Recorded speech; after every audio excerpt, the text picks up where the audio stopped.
continue with isolation. In our previous lecture, we have seen about this, but we'll take a short review. Isolation, there are two isolating mechanisms. The first is called as geographical isolation and the next is called as reproductive isolation. In geographical isolation, the original population, it is divided into two or more groups due to geographical barriers such as rivers, oceans, glaciers, mountains, etc. Now these separated groups, they are exposed to different kind of environmental factors and they acquire new traits by mutations. The example of geographical isolation is Darwin's finches. We all know that Charles Darwin developed his theories after his adventures, and he observed that the creatures found on the islands were similar to those found on the mainland but were slightly different. Then he came to conclusion that species are specially modified to their environment and that is why they differ. In case of finches, the finches that were found in different environmental conditions showed different types of beaks, and the difference was in the shape and size of their beak. Then the reproductive isolation. Again, reproductive isolation, it takes place due to change in genetic material, gene pool and structure of genital organs. Then reproductive isolation, it also has two isolating mechanisms: pre-mating or pre-zygotic isolating mechanism and post-mating or post-zygotic isolating mechanism. In pre-mating isolating mechanism, these are the factors. First is called as habitat or ecological isolation. Second is seasonal or temporal isolation. Then third is behavioral or ecological isolation. And the last one is mechanical isolation.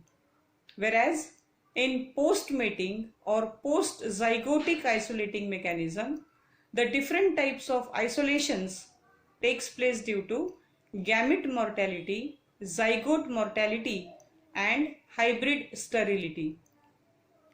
First, we'll see about pre-mating or pre-zygotic isolating mechanisms.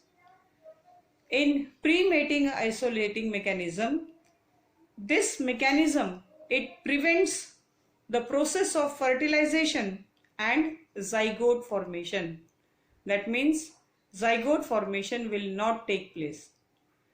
So we'll see the first one. In habitat or ecological isolation, even though the members of the population, they are found in the same geographic region, but their habitats are different or they occupy different habitats.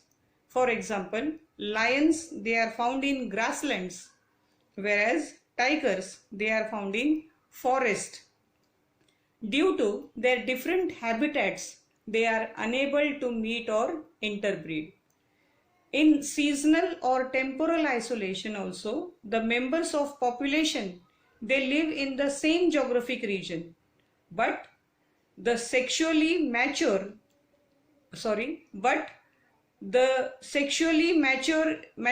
time is different. Hence, due to their maturity time of sex organs, they are not able to meet or they are not able to interbreed.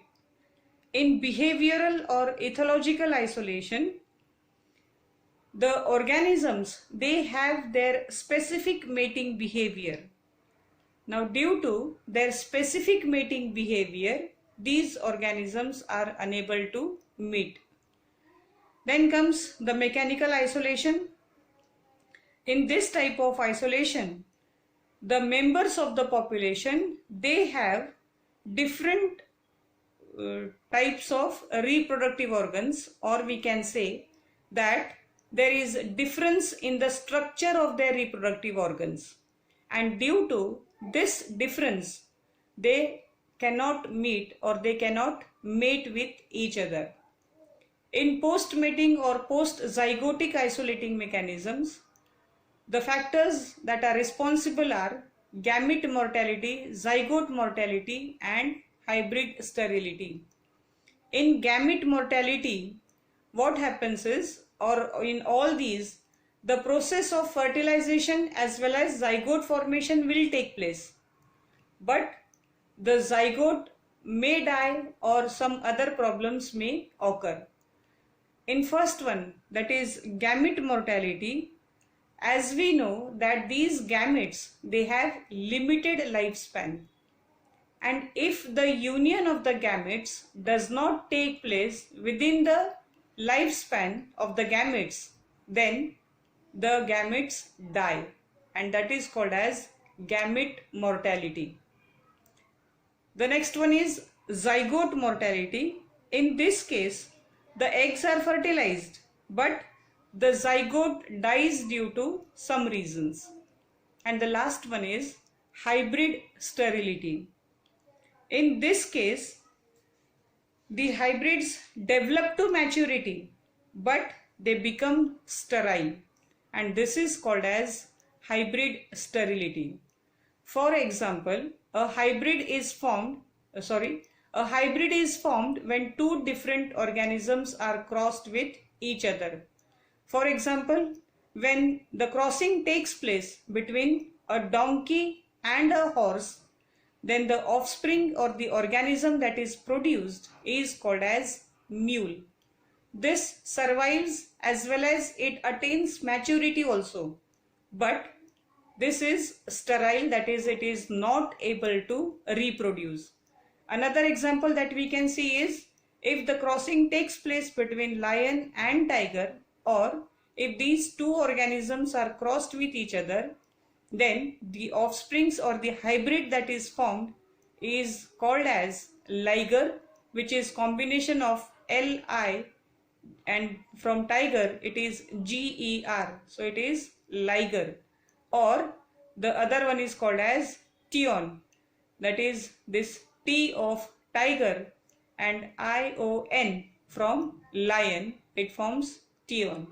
So this mule, liger or Tion, all these are hybrids, and the hybrids, they will attain the maturity, but these organisms will be sterile, that means they are not able to reproduce.